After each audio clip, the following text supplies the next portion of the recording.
Ma'am, I need you to step away from the vehicle. Excuse me?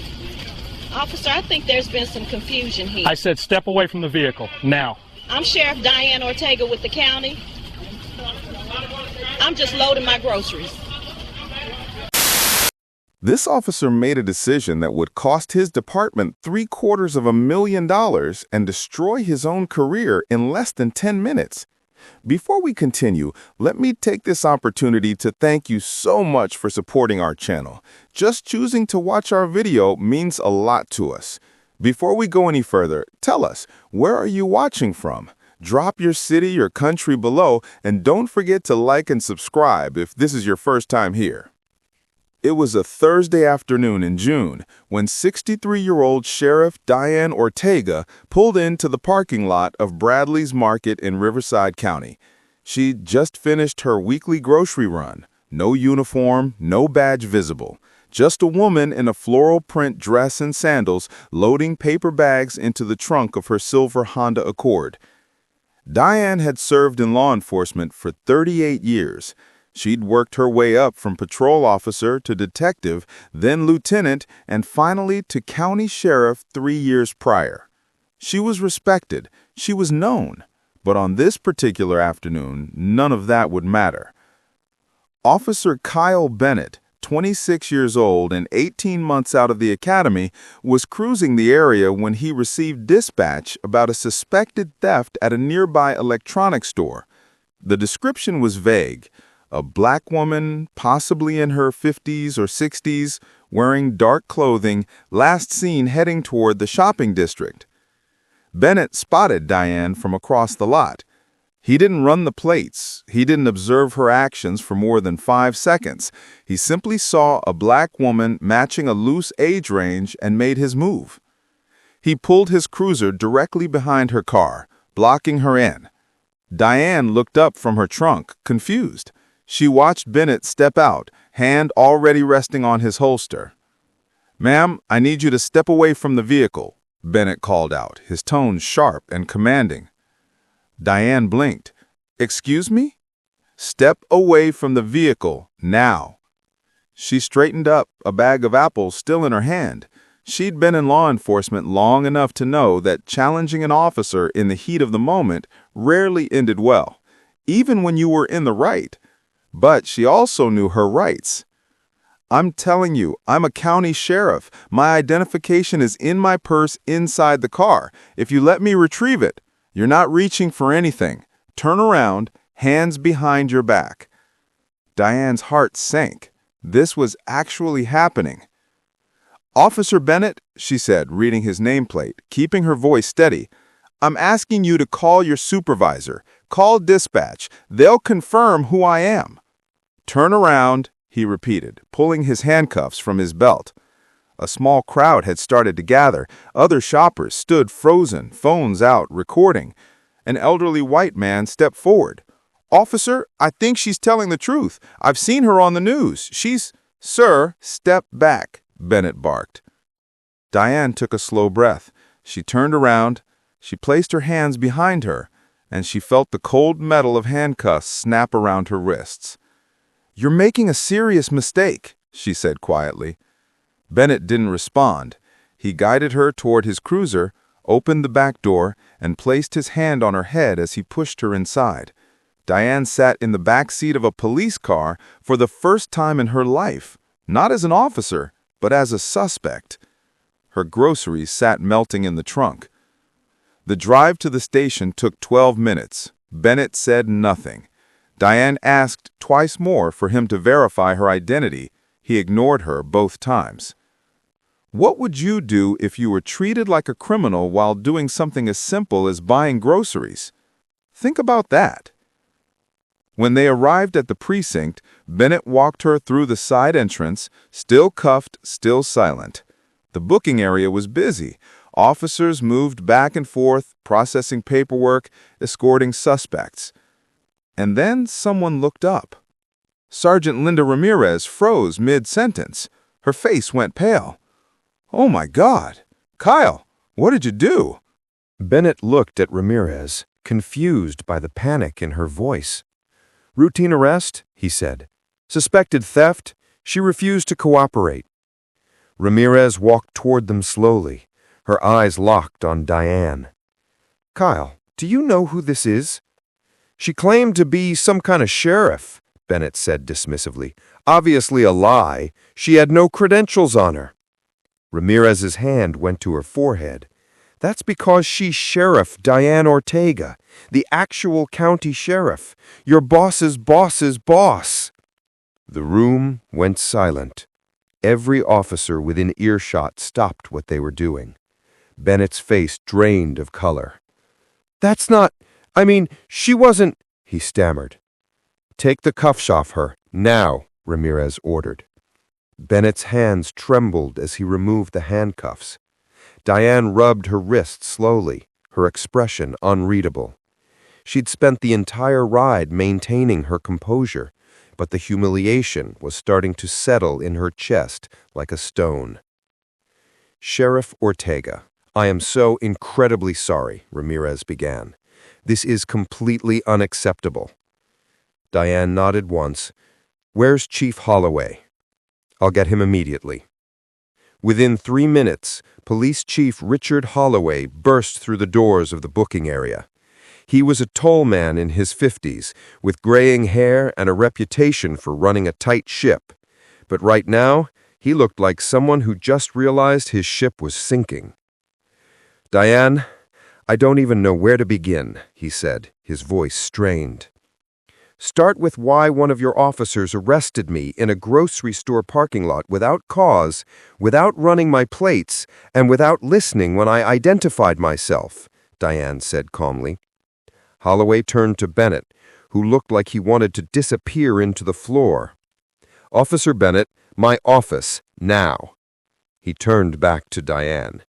"Sheriff, please, can we talk privately?" They moved to a small conference room. Holloway closed the door and sat across from her, his hands clasped tightly on the table. "This should never have happened," he said. "I'm launching an immediate investigation. Bennett will be suspended pending review." Diane leaned back in her chair. "Richard, I need you to understand something. This wasn't just a case of mistaken identity. I told him who I was, multiple times. A witness tried to confirm it. He didn't care. He saw a black woman, assumed guilt, and refused to consider any other possibility." Holloway closed his eyes briefly. "I know. Do you? Because I've been in law enforcement for 38 years. I've never been on that side of the handcuffs. And if this can happen to me, with all my experience and authority, what's happening to regular citizens who don't have a badge?" "I understand. You're absolutely right," Holloway admitted.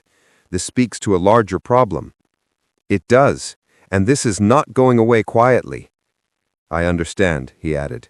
By now, at least a dozen witnesses had recorded the arrest on their phones. The footage was probably already online. In fact, it was. While they sat in that conference room, a video titled "County Sheriff Arrested While Grocery Shopping" was gaining traction on social media. Within 2 hours, it had 50,000 views. By that evening, it would reach 2 million. Diane finally left the station 3 hours after being brought in. No apology from Bennett himself, no formal acknowledgement beyond Holloway's private words.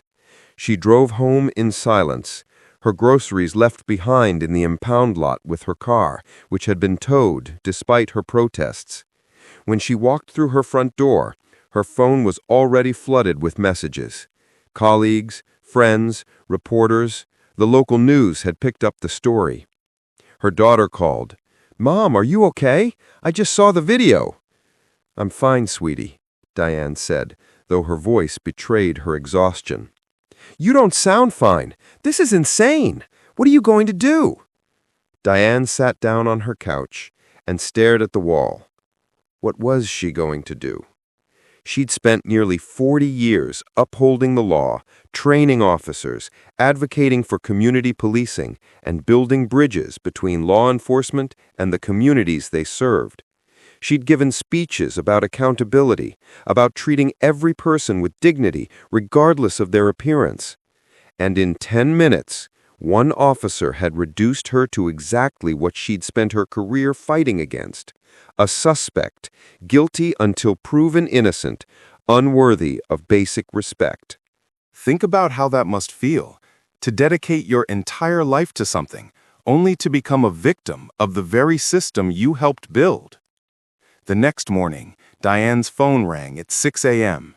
It was her attorney, Vincent Shaw, a civil rights lawyer she'd known for years through professional circles. "Diane, I've been watching this situation unfold. We need to talk about your options." "Vincent, I'm not sure I want to make this bigger than it already is." "It's already big. And respectfully, this isn't just about you anymore. That video has been viewed over 5 million times. People are angry. They're calling for accountability. If you don't pursue this, what message does that send?" Diane was quiet for a long moment. "What are you suggesting?" "A federal civil rights lawsuit, Section 1983, unlawful seizure, violation of your Fourth Amendment rights, and racial discrimination. We have everything we need: video evidence, witnesses, a clear pattern of disregard for your attempts to identify yourself." "And what about my working relationship with Holloway's department? We collaborate constantly." "That's not your concern right now. Your concern should be making sure this never happens to anyone else." Diane hung up and sat with the decision. By noon, she'd made up her mind. She was filing the lawsuit. The lawsuit was filed on a Monday morning, exactly 9 days after the arrest. The news hit every major outlet by lunchtime. County Sheriff sues police department for wrongful arrest and racial profiling. The reaction was immediate and divided. On social media, thousands rallied behind Diane. They shared the video. They shared their own stories of being profiled, mistreated, and dismissed by officers who refused to listen.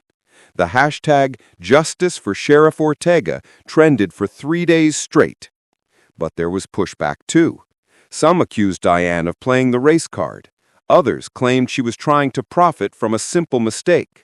A few said she should have been more cooperative, more understanding, that officers have difficult jobs and can't be expected to recognize everyone. Diane read the comments once, then stopped. She knew the truth, and more importantly, the evidence knew the truth. Vincent Shaw wasted no time building the case. He subpoenaed Bennett's arrest records from the past 18 months. What he found was damning. Bennett had made 43 traffic stops during his time on the force. 31 of those stops involved Black or Latino drivers. In a county where minorities made up less than 30% of the population, the disparity was glaring. But it got worse. Of those 31 stops, only 8 resulted in actual citations or arrests. The rest were warnings or searches that turned up nothing to justify his suspicion. Shaw compiled everything into a 30-page complaint: unlawful seizure, racial profiling, failure to follow protocol, deliberate indifference to constitutional rights. He didn't just go after Bennett. He named the department for inadequate training and supervision. The county's legal team scrambled. They offered a settlement within 2 weeks, a quiet payout, a non-disclosure agreement, and a promise to implement new training procedures. Diane refused. This isn't about money. This is about accountability. Her decision sent shockwaves through the department. Officers who'd worked with Diane for years were divided. Some supported her fully, acknowledging that what happened was inexcusable. Others felt betrayed, as if she'd turned her back on the brotherhood of law enforcement. One veteran officer, someone Diane had mentored years ago, called her directly. "Diane, I get it, I really do, but you're burning bridges here. You're making enemies of people who respect you." "Then they never really respected me. If they did, they'd understand why this matters." Meanwhile, Bennett's situation deteriorated rapidly. His suspension turned into an administrative leave. Internal Affairs launched a full investigation, not just into the Ortega arrest, but into every stop he'd ever made. They interviewed the drivers he'd pulled over. Many of them came forward with similar stories. Bennett approaching with aggression, Bennett demanding searches without probable cause, Bennett dismissing their explanations and treating them like criminals for minor infractions or no infractions at all. One man, a 34-year-old teacher named Jerome Williams, described being stopped while driving home from work. Bennett claimed his taillight was out. It wasn't. Bennett asked to search the car. Jerome refused. Bennett threatened to call a canine unit and make him wait on the side of the road. The road for an hour. Jerome eventually consented just to end the encounter. Nothing was found. "I felt violated," Jerome said in his statement. "I felt like no matter what I said, he'd already decided I was guilty of something." Another woman, 52-year-old Elena Martinez, recounted being stopped for suspicious driving in her own neighborhood. Bennett questioned where she was coming from, where she lived, why she was in the area. She showed him her license, with her address clearly listed. He still ran her information and made her wait 20 minutes before letting her go without explanation.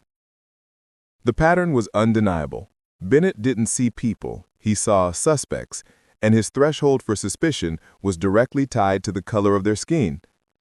Do you think officers like this are rare or more common than we want to admit? The department tried to contain the damage. Chief Holloway held a press conference promising reforms, promising accountability, promising that this didn't represent the values of the force. But the public wasn't buying it. Protesters gathered outside the precinct every weekend for a month. They carried signs with Diane's face and the words, "Respect the badge, all badges." Others held signs reading, "38 years of service, 10 minutes of disrespect." Diane stayed mostly silent during this time. She released one statement through her attorney. "I filed this lawsuit not for myself, but for every person who has been subjected to unlawful stops, racial profiling, and the abuse of power. I hope this case reminds law enforcement that the badge is a responsibility, not a shield." The county finally realized the settlement offer wasn't going to work. They prepared for trial, and Vincent Shaw prepared to expose every flaw in the system that allowed Kyle Bennett to treat a county sheriff like a common criminal. The preliminary hearings began in late September. The courtroom was packed. Journalists filled the back rows, community activists sat in solidarity, and Diane sat quietly beside her attorney, composed and dignified, even as the defense tried to paint her as difficult and uncooperative. Bennett's attorney argued that his client had been following protocol, that the description matched, that Diane's refusal to comply escalated the situation, that any reasonable officer would have done the same. Vincent Shaw dismantled the argument piece by piece. He played the body cam footage, which showed Diane calm and cooperative from the start. He presented the dispatch call, which described a woman in dark clothing. Diane had been wearing a floral dress.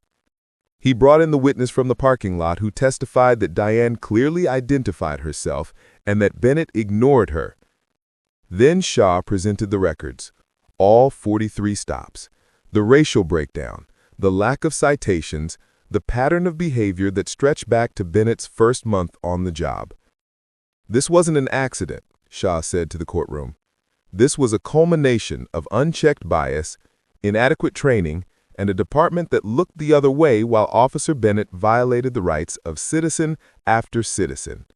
And when he finally did it to someone with the authority to fight back, the truth came to light." The defense had no rebuttal that could overcome the evidence. The trial lasted 3 weeks.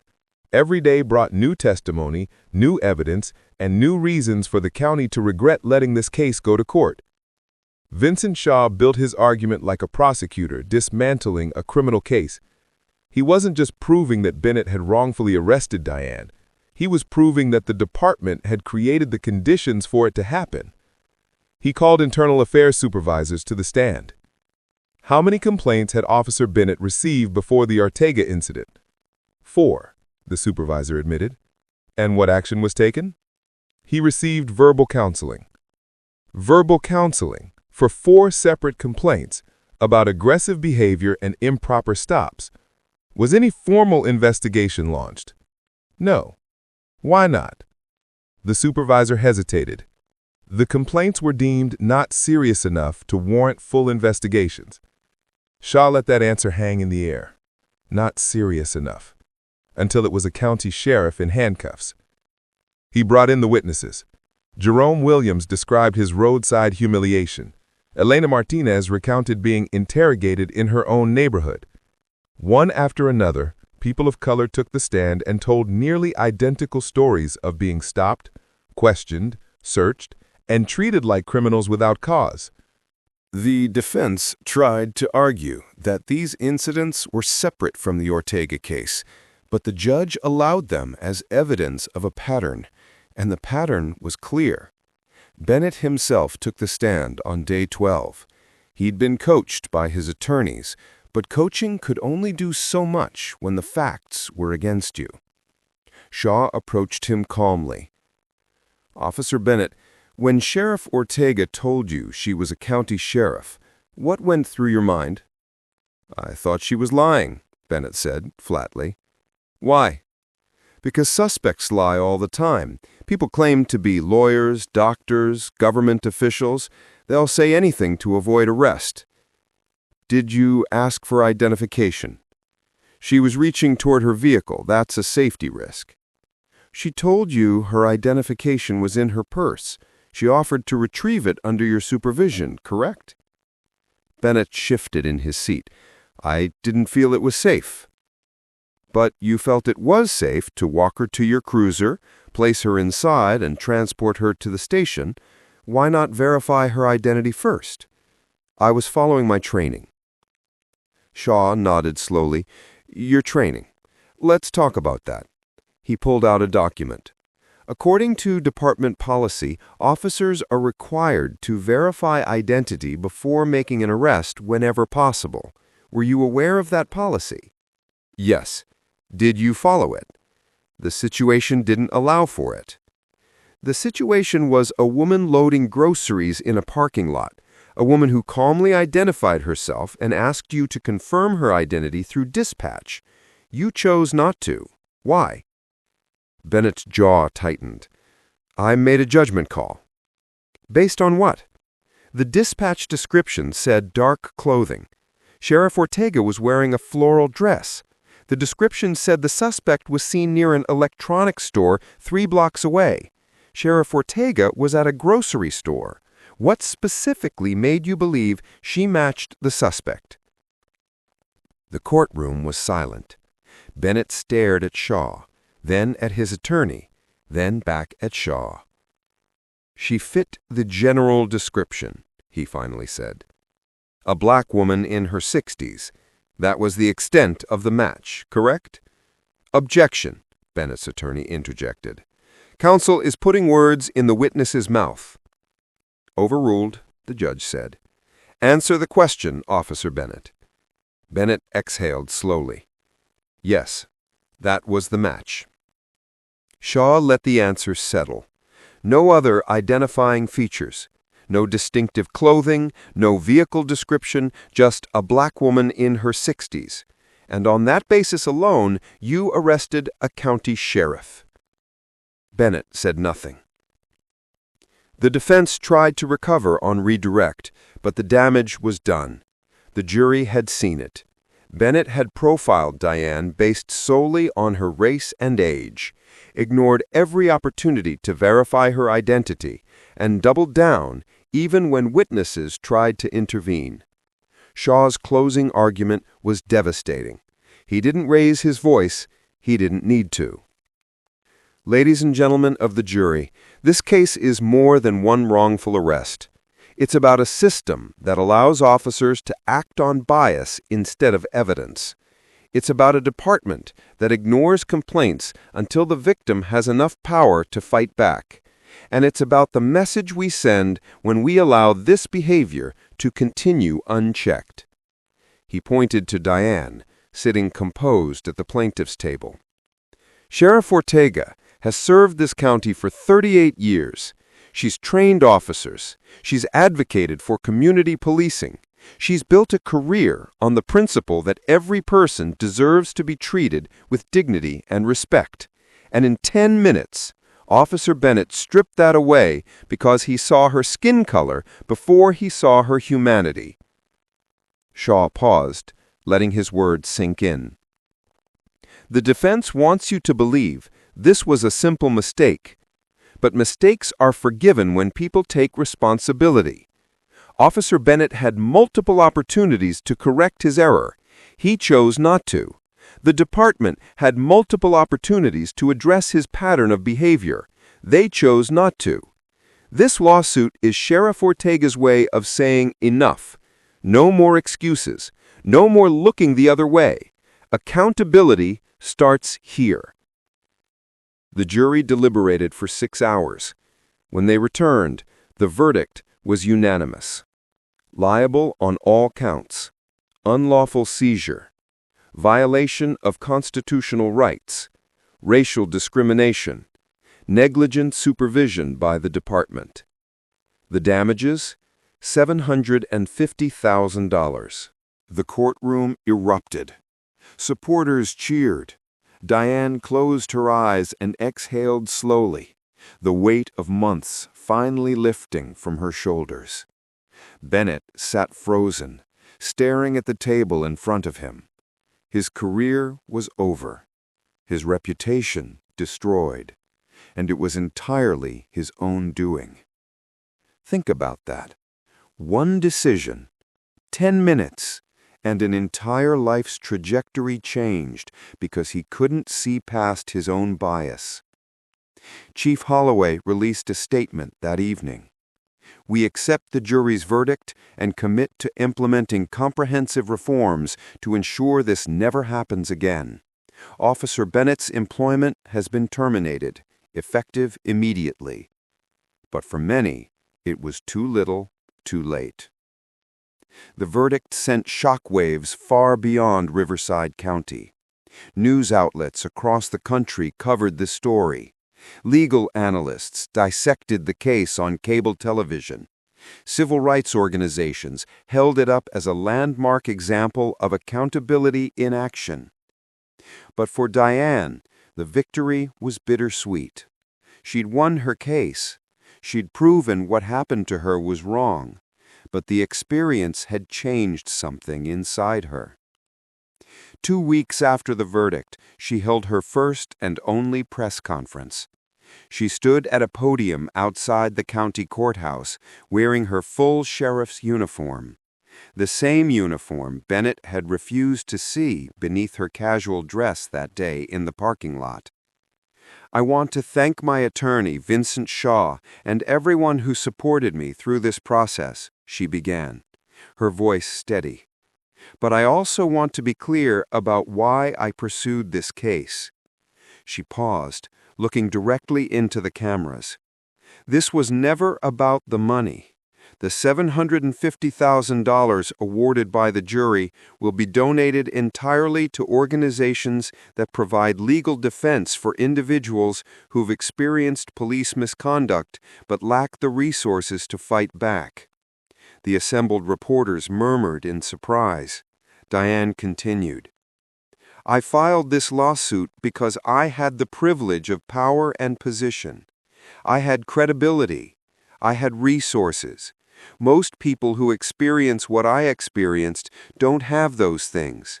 They suffer the humiliation, the violation, and the injustice in silence because they believe no one will listen. I wanted to show them that someone is listening, that their experiences matter, that they deserve justice too. She took a breath. Officer Bennett's termination and this judgment are not victories to celebrate. They're reminders of how broken our system can be when bias goes unchecked. I spent 38 years in law enforcement because I believe in the mission. I believe in serving and protecting communities. But I also believe that accountability is the foundation of trust. Without it, we have nothing. A reporter raised her hand. Sheriff Ortega, do you believe Officer Bennett should face criminal charges? Diane considered the question carefully.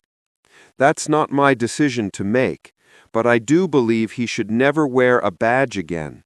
And I believe every officer currently serving should view this case as a cautionary tale. The badge doesn't make you infallible. It makes you responsible. Another reporter called out, "What would you say to Officer Bennett if you could speak to him directly?" Diane's expression softened slightly. "I'd tell him that I hope he learns from this. I hope he examines his biases and understands the real harm they cause. And I hope he finds a way to contribute to society that doesn't involve power over others, because he's proven he can't wield that power justly." The press conference lasted 20 minutes. When it was over, Diane returned to her office and back to the work of running the county sheriff's department. But the ripple effects of her case continued. The county implemented mandatory bias training for all officers, quarterly reviews of stop and search data, and an independent civilian oversight board to investigate complaints. Other departments across the state began adopting similar measures, using the Ortega case as a blueprint for reform. Bennett, meanwhile, disappeared from public view. His social media accounts went dark. He moved out of state, according to reports. Some said he was working in private security. Others heard he'd left law enforcement entirely. Either way, his name had become synonymous with the exact kind of policing communities had been protesting for years. 3 months after the verdict, Diane received a letter. It was handwritten, postmarked from a city 2 states away. There was no return address. "Sheriff Ortega, you don't know me, but I was one of the people Officer Bennett pulled over last year. I was on my way to pick up my daughter from school when he stopped me for supposedly rolling through a stop sign. I didn't. He searched my car anyway. He found nothing, but he made me late, and my daughter waited alone for 40 minutes wondering where I was. I was angry and humiliated, but I didn't think anyone would care if I complained. Then I saw your story. I submitted my formal complaint last week. They're investigating. I just wanted to say thank you for showing me that my experience mattered, that I wasn't crazy for feeling violated. You gave me courage." The letter was signed, "A Grateful Citizen." Diane folded it carefully and placed it in her desk drawer. That letter was worth more than any verdict. Over the following year, 17 additional complaints against Bennett were filed and investigated. The county reached settlements in 4 cases where evidence supported claims of misconduct. The system was finally listening. Diane continued serving as sheriff until her planned retirement 2 years later. She left on her own terms, with a commendation from the county board and a standing ovation from colleagues who'd finally understood what she had been fighting for. At her retirement ceremony, she gave one final speech. "I've dedicated my life to law enforcement because I believe in justice, real justice, the kind that doesn't depend on who you are, what you look like, or how much power you have. The kind that sees every person as deserving of dignity and respect. That's the standard I held myself to, and that's the standard I hope every officer holds themselves to long after I'm gone." The audience applauded, and somewhere out there, people who'd been stopped, questioned, profiled, and dismissed felt a little less alone. Because Diane had shown them that fighting back was possible, that accountability was real, and that justice, though often delayed, could still prevail. So here's the question. Do you think one case can really change a system? Or does it take thousands of people refusing to stay silent before anything truly shifts? Drop your thoughts in the comments. And if this story reminded you why accountability matters, hit that like button and subscribe. We'll keep bringing you stories that need to be told. Because every person deserves to be seen. Every voice deserves to be heard, and every injustice deserves to be challenged, no matter who's wearing the badge.